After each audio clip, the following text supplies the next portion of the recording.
최근 전 세계가 코로나로 많은 문제들이 있지만 한국에서 다시 코로나19의 확산으로 인해서 연일 1,400명 이상의 확진자들이 나오고 있다고 합니다.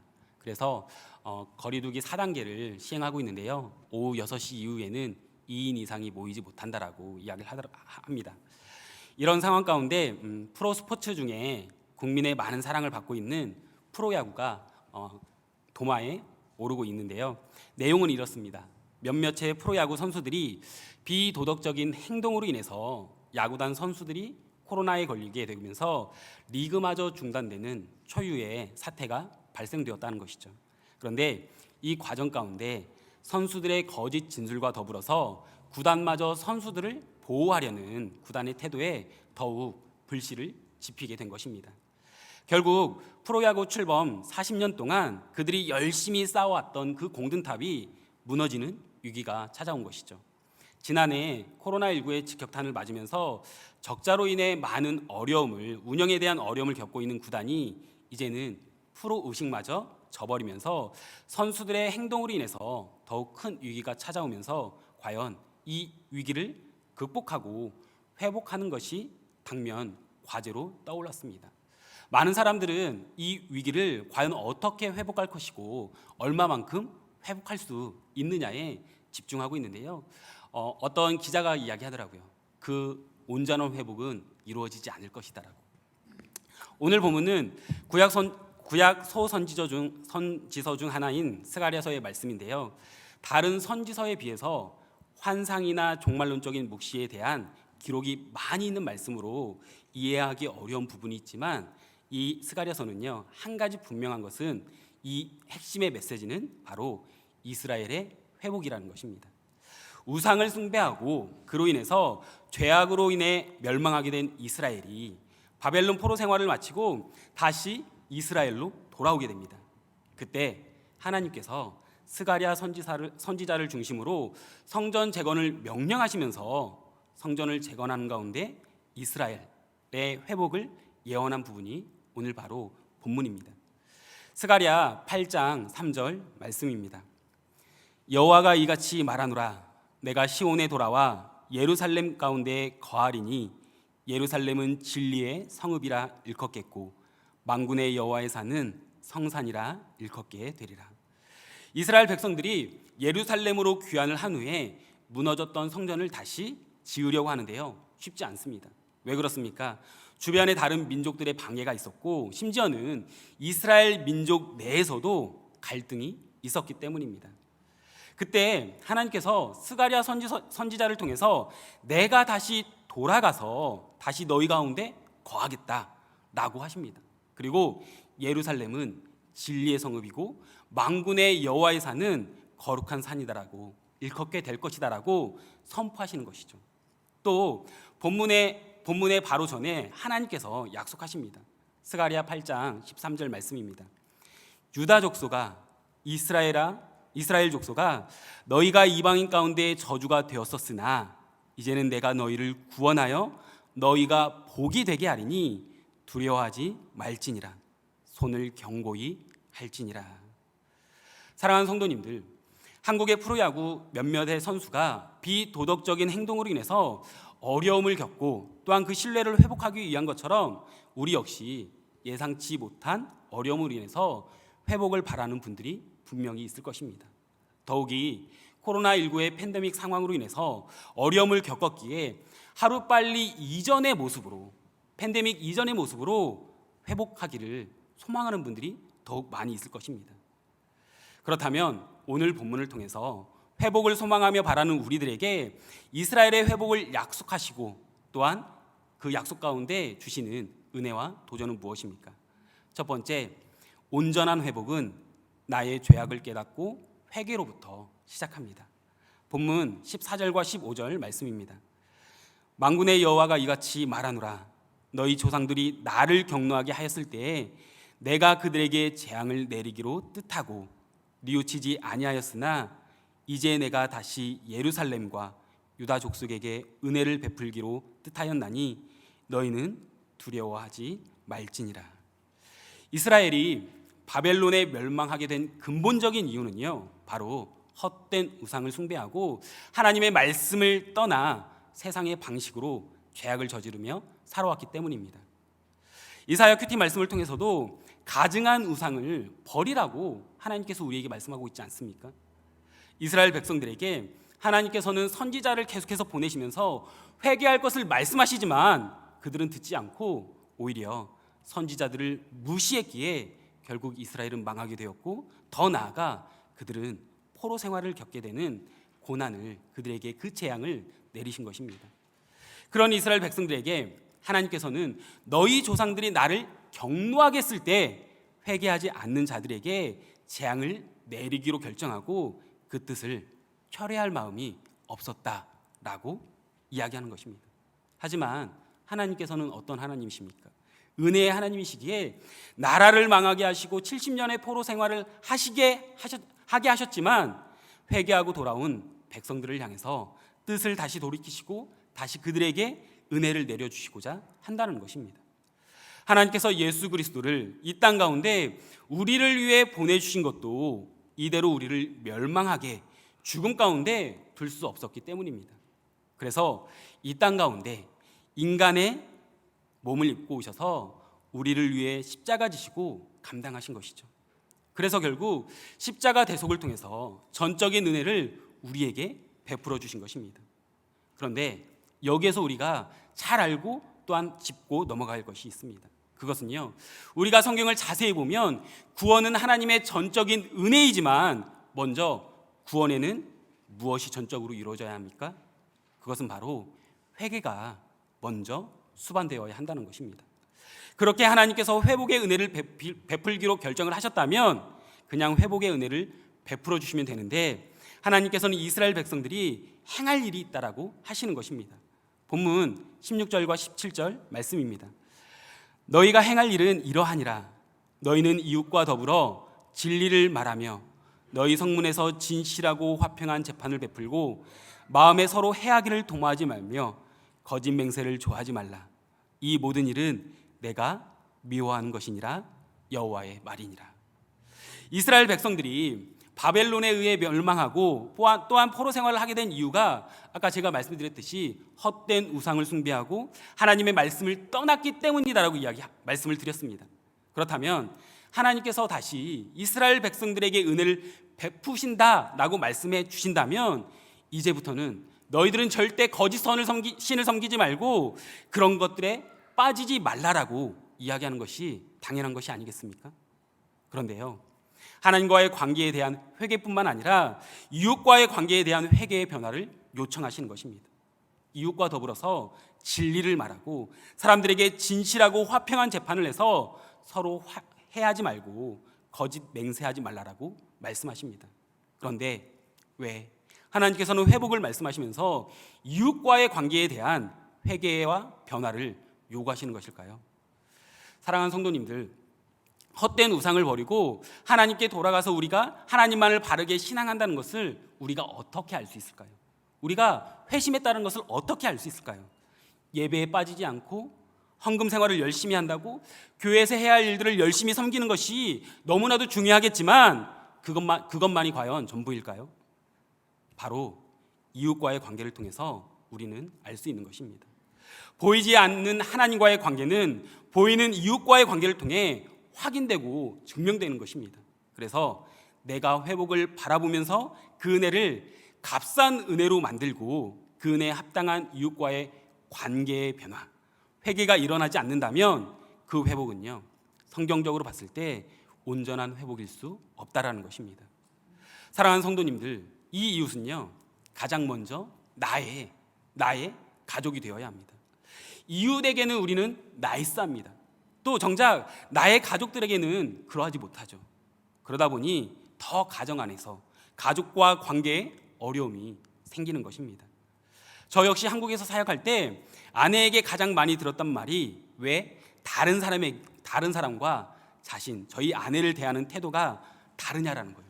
목소리가 왜 다르냐라는 거예요. 톤이 다르다는 것입니다. 그런데요, 제가 그걸 알지 못해요. 저는 똑같이 이야기한다고 하지만 아내가 들을 때 다르다는 것이죠. 또 제가 밖에서 어른들을 대하듯이 저희 아버지에게 대하면 참 좋았을 것 같습니다. 그런데요, 그게 잘 되지 않더라고요.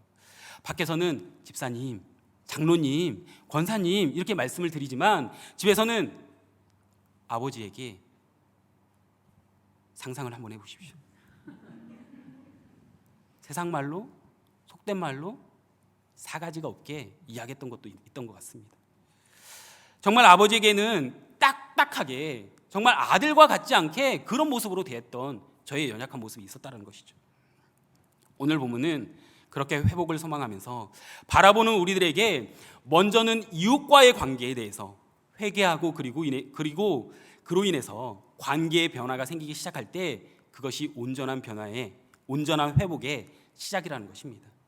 그 속에서 하나님께서 우리와 함께 하심을 세상이 알게 되고 그로 인해서 회복되고 있다는 것을 경험하는 것이 오늘 본문의 이야기입니다.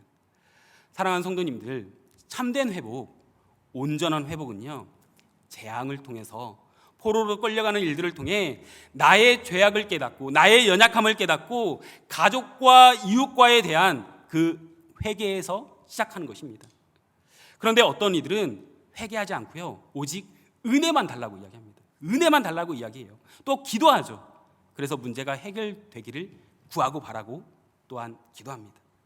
그것은 세상 사람들의 방법인 것입니다. 세상 사람들이 하는 것이지 우리 신앙인들이, 우리 크리스천들이 하는 방법이 아니라는 거예요. 하지만 온전한 회복은요, 나의 죄악을 또한 나의 잘못을 깨닫고 주의 은혜로 가족과 이웃과의 관계를 회개하면서 회복하는 것입니다. 사랑하는 성도님들, 온전한 회복을 원하십니까? 그렇다면요, 내가 먼저 회개하고 나아가야 하는 것입니다. 저에게 온전한 회복은 아버지에게 저의 행동을 회개하고 나아가는 것이 아니겠습니까? 아버지에게 죄송하다라고. 그런데요, 아버지 앞에만 설 때까지 죄송하다라고 말씀을 드려야지 하는데 서기만 하면 제 입이 떨어지지 않습니다. 왜요? 온전한 회개가 나오지 않는다는 것이죠. 사랑하는 성도님들, 내가 온전한 회복을 위해 내가 먼저 미안하다라고, 먼저 다가가서 미안하다라고 또 나의 죄를 회개해야 하는 가족과 이웃은 누구입니까? 또 우리 공동체 가운데 있는 지체는 누구입니까? 바라기는 먼저 나의 죄를 깨닫고 그들에게 회개함으로 용서를 구하고 또한 하나님이 우리에게 허락하시는 온전한 회복을 경험하시는 저와 성도님들이 되시기를 소망하며 축복합니다. 두 번째, 오늘 본문을 통해서 회복을 소망하며 바라는 우리들에게 이스라엘의 회복을 약속하시며 주시는 은혜와 도전은 무엇입니까? 온전한 회복은 형식적인 신앙생활이 아닌 기쁨으로 반응하는 신앙의 모습부터 시작됩니다. 본문 19절 말씀입니다. 만군의 여호와가 이같이 말하노라. 넷째 달의 금식과 다섯째 달의 금식과 일곱째 달의 금식과 열째 달의 금식이 변하여 유다 족속에게 기쁨과 즐거움과 희락의 절기들이 되리니. 본문 19절에 이야기하는 금식의 달은요, 모두 이스라엘이 바벨론에 의해 멸망당한 슬픔의 날들을 기억하며 정기적으로 지켰던 달입니다. 열왕기하에 모두 기록되어 있는데요, 열째 달은 먼저 바벨론에 의해 예루살렘이 포위된 달입니다. 그리고 넷째 달은 포위된 성이 바벨론에 함락되어 포로가 된 것이고, 다섯째 달은 예루살렘이 불타 무너져 황폐해진 달, 그리고 일곱째 달은 남유다의 남은 왕족과 리더들이 모두 죽임을 당한 날입니다. 그래서 이스라엘 백성들은요, 자신들의 그 부강했던 나라가 멸망하게 되고 무너져버린 현실을 안타까워하면서 포로 생활 동안 그 슬픔에 금식을 했던 것입니다. 그런데요, 이 금식에는요, 슬픔이 아닌 다른 문제가 있었습니다. 스가랴 7장 5절에서 6절 말씀입니다. 온 땅의 백성과 제사장들에게 이르라. 너희가 70년 동안 다섯째 달과 일곱째 달에 금식하고 애통하였거니와 그 금식이 나를 위하여 한 것이 아니라 나를 위한 것이냐? 너희가 먹고 마실 때에 그것은 너희를 위하여 먹고 너희를 위하여 마시는 것이 아니냐? 무슨 말입니까? 이스라엘 백성들이 금식하는 달을 지키는 것은요, 하나님을 위하여 한 것이 아니라, 하나님을 위해서 금식한 것이 아니라 형식적으로 그냥 하고 있다는 것입니다. 그리고는 금식이 끝나고 나서 먹을 시간이 되면 열심히 먹고 사는 것이 아니냐라고 하나님께서 반문하고 있는 것입니다. 결국 이스라엘 백성들이 70년의 포로 생활을 지나면서 슬픔의 금식의 달을 지키는 것이 이제는 더 이상 슬픔으로 그들의 안타까움으로 하는 것이 아니라 윗세대가 해오면서 그것이 하나의 형식이 되어버린 것입니다. 오랜 시간 동안 포로 생활이라는 재앙 가운데 있었고 또한 더 이상 회복될 것 같아 보이지 않았기 때문에 이들에게 기대감이, 소망이 사라졌을 것입니다. 다시 말해서 패배와 절망의 매너리즘에 빠져서 아무런 기대감 없이, 그들에게 아무런 소망 없이 형식적으로 그냥 하던 금식을 지켜온 것이었습니다. 모여서 예배하지만 아무 생각 없이 자기들을 위해 종교 생활을 하듯이 그냥 이 예배의 자리를 지키고 있다라는 것이죠. 저 역시 전도사 사역을 하는 동안 저의 신앙생활에 큰 위기를 맞은 적이 있다라고 말씀드린 적이 있습니다. 예배 시간에 제가 먼저 예배자가 되고 또한 사역자이기 전에 먼저 하나님을 예배해야 하는데 사역자로서 예배를 관리자의 모습으로 드리다 보니까요, 어느 순간 예배의 감격이 저에게 사라지고 그 예배가 빨리 끝나기를 바라는 거예요. 아무런 사건 사고 없이 끝나기를 바라는 것이죠. 그게 바로 제 안에 있었던 형식적인 모습이었습니다. 형식적인 예배의 모습이었죠. 그런데 오늘 보면 19절 말씀은요, 회복을 말씀하시면서 이 기대감 없는 형식적인 금식 절기를 지키는 그 모습이 회복의 증거로 인해서 기쁨으로 반응한다라고, 기쁨으로 반응하는 금식의 절기가 될 것이다라고, 기쁨의 예배가 될 것이다라고 하나님께서 말씀하신 것입니다. 사랑하는 성도님들, 우리는요 지난 1년 6개월 동안의 기간 동안 팬데믹으로 인해서 예배를 드리는 데 있어서 어려움을 경험했습니다. 그 시간 동안 예배의 소중함을 느끼신 분들도 있겠지만 반대로 예배를 소홀히 하며 형식적인 예배자의 모습이 된 분들도 적지 않을 거라고 생각합니다. 집에서 온라인으로 예배를 드리다 보니까 예배는 드려야 되겠고 또 그 시간이 어떻게 보면 TV로 시청하는 하나의 프로그램이 되어진다는 것이죠. 그게 1년 6개월 동안에 우리 성도님들 가운데 또한 제 마음 가운데 형식적인 예배가 될 수 있다는 것입니다. 그렇지만 이제 우리는 교회에서 인원의 제한이 없이 대면 예배를 드리고 있는 상황 가운데 우리 성도님들이 함께 예배합니다. 그런데요, 여기에서 우리가 다시금 기쁨의 예배를 드리는 가운데 내가 예배하는 그 자세가 어떠한지 점검해 보아야 합니다. 목회자이기 때문에, 사역자이기 때문에, 혹 직분자이기 때문에 내가 어쩔 수 없이 교회에 와서 우리 성도님들이 형식적인 모습으로 예배를 드리고 있는 건 아닌지 말입니다. 내가 정말 기쁨으로 반응해서 내가 정말 이곳을 사모하는 마음으로 나와 예배하고 있는지 그 점검이 필요하다는 것이죠. 예수님께서 회개하지 않는 세대, 강팍한 세대를요 다음과 같이 이야기하셨습니다. 마태복음 11장 17절 말씀입니다.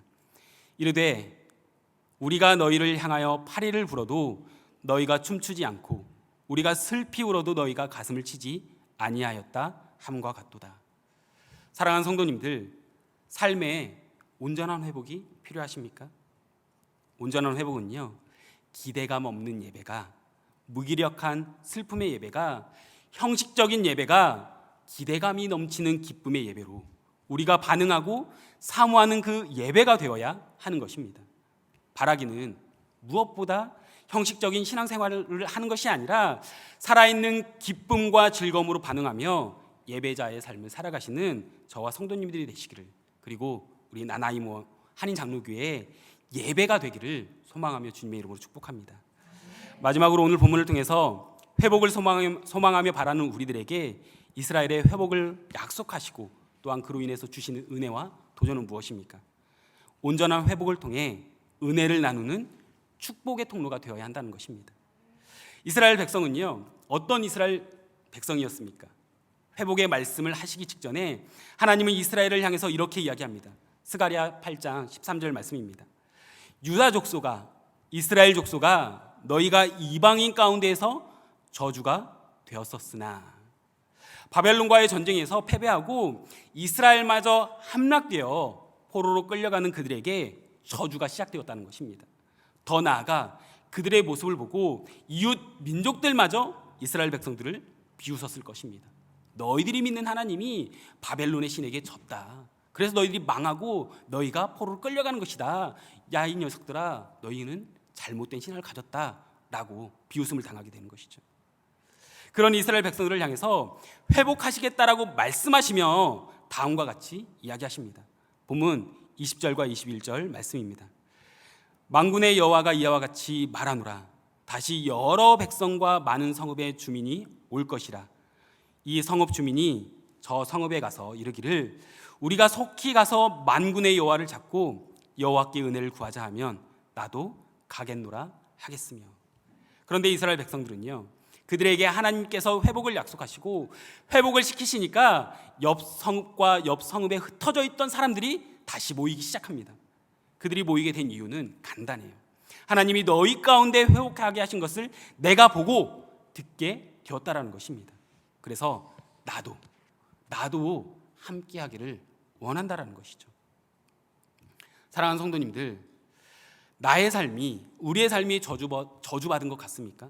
아무것도 할 수 없는 포로 생활과 같습니까? 여러분의 가정에서 힘든 배우자로 인해서, 마음대로 되지 않는 자녀들로 인해서, 내 직장 또한 내 일터에서 잘 풀리지 않는 일들로 인해서 사람들과의 관계가 회복은 안 되고 오히려 더 힘들어지고 왜 더 어려워지는지 라는 마음을 가진 적이 있으십니까? 저도 그런 적이 있습니다. 어렸을 때 가정의 형편이요, 점점 어려워지는 거예요. 다른 친구들은 그래도 잘 사는데 저는 더 어려워지는 거죠. 힘들어지는 거예요. 그리고 이젠 결혼을 하고 저와 아내가 열심히 전도사로, 두 사람 다 전도사로 사역하는데 아내가 유암이라는 소식을 접했을 때 왜 이렇게 나의 삶은 저주 같은 것인지, 왜 나에게 이런 일이 일어나는 것인지 하고 말이죠. 그런데요, 저희 가정 가운데 아내가 위암 사건을 겪게 하시고 약 10년의 시간이 흐르는 이 시간 가운데, 이 시간이 지나면서 이것으로 내가 주저앉기를 바라신 것이 하나님의 뜻이 아니었습니다. 저주한 것이 하나님의 뜻이 아니라 이 사건을 통해서 우리 가정을 훈련시키시고 또한 사용하시고 계신 것이라는 확신이 든다는 것이죠. 우리 가정의 구원을 위해 꼭 필요했던 일이었습니다. 이스라엘 백성들이 포로로 끌려가야만 했듯이 질병의 포로 생활 가운데 하나님은 많은 은혜를 저희에게 베푸셨습니다. 부부 목장이라고 하는 소그룹에서 예배를 드리고 삶을 나누면서 구체적으로 저의 연약함을, 저의 죄를 보게 하시고 또한 부재 중인 아버지로 인해서 그 상처가 있었기 때문에 내 가정은 행복하게 꾸려가야지 라고 했던 가족이, 그로 인해서 가족이 우상이 되게 하는, 우상이 되어지는 그런 모습들이 저에게도 있었다는 것이죠. 그리고 말씀을 듣고 함께 모여 말씀으로 삶을 나누면서 저에게 예배의 기쁨이 회복되기 시작했습니다. 매주 화요일에 부부 목장 예배가 있었는데요, 저녁 8시에 모이면 일찍 끝나면 12시예요. 이게 조금씩 더 나눔을 하다 보면 새벽 2시가 되고 그 시간이 넘어가면 너무 그 다음날 출근하신 분들이 많고 저도 출근을 해야 되니까 이제 거기에서 이제 기도를 하고 마무리를 하게 되거든요. 그런데 그날이 시간이 길어지면 길어질수록 그날이 기다려지는 거예요. 왜요? 함께 나눌 수 있고 그 나눔이 세상의 나눔이 아니라 말씀을 중심으로 나누다 보니까 그게 저에게 다시 회복할 수 있는 그런 매개체가 된다는 것입니다. 함께 식탁 교제를 나누면서 생각하고 또한 어떤 음식을 만들까 아내와 장도 함께 보고 또한 내 집을 오픈해서 예배드리는 그 예배가 너무 기대가 되었습니다. 그렇게 당시 저희 가정이 경험한 하나님의 회복은요, 은혜를 저희 가정과 비슷한 처지에 있는 다른 사람들에게 또한 권하면서 같이 하나님을 찾자라고, 같이 하나님이 주시는 그 회복의 은혜를 함께 나누자라고 이야기하며 전했습니다. 이것이 바로 흩어졌던 그 성읍의 사람들이 함께 참여할 수 있게 하는 것이 아니겠습니까? 그렇습니다. 그냥 무너진 내 가정과 또한 사업이 다시 일어서고 교회 예배들을 드리는 사람이 많아지는 것만이, 단순한 문제 해결만이 온전한 회복이 아니라는 것입니다. 우리가 경험한 내 실패의 자리, 그리고 그 가운데 주셨던 하나님의 회복의 은혜를 함께 구하고 나눌 때, 그리고 내가 그 은혜를 전할 때, 그 권유에 흩어졌던 성읍의 사람들이 함께 참여하는 것이 온전한 회복이라고 오늘 말씀을 통해서 우리에게 약속하고 있는 것입니다.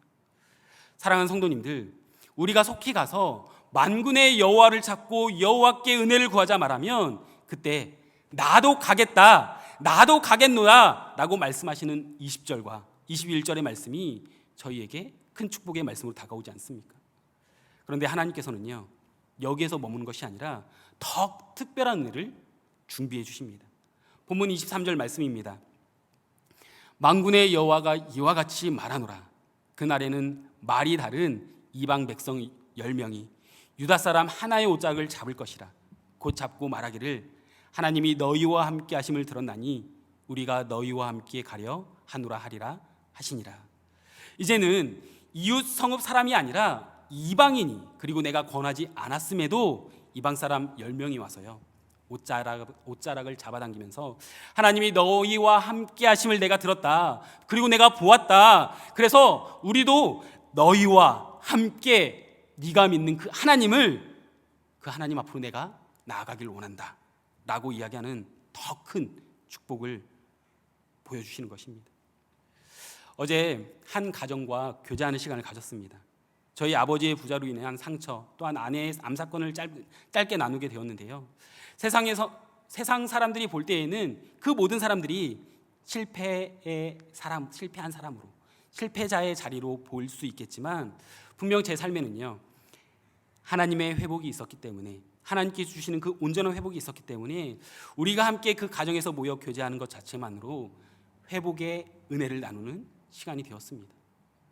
돌아오는 제 마음에 큰 어떤 커다란 변화는 없었지만 그럼에도 은혜를 나누고 또한 함께 나누는 그 말 가운데 도전이 되는 말이 있었기 때문에 제 마음이 너무나도 기뻤고요, 하나님께 감사한 시간이었습니다. 사랑하는 성도님들, 우리 안에 하나님으로 예수 그리스도의 십자가 보혈로 인해서 온전한 회복을 우리가 경험하게 된다면 우리는 축복의 통로가 되는 것입니다. 아니, 되어야 합니다. 그렇다면 우리가 축복의 통로가 되기 위해서 함께 어떻게 해야 할까요? 우리가 경험한 하나님의 회복의 은혜를 함께 구하고 함께 나누어야 합니다. 우리가 구원 때문에 어려운 발걸음이지만 교회에 나올 수 있도록 이야기도 하고 인내하며 기도하는 우리의 모습이 필요하다는 거예요.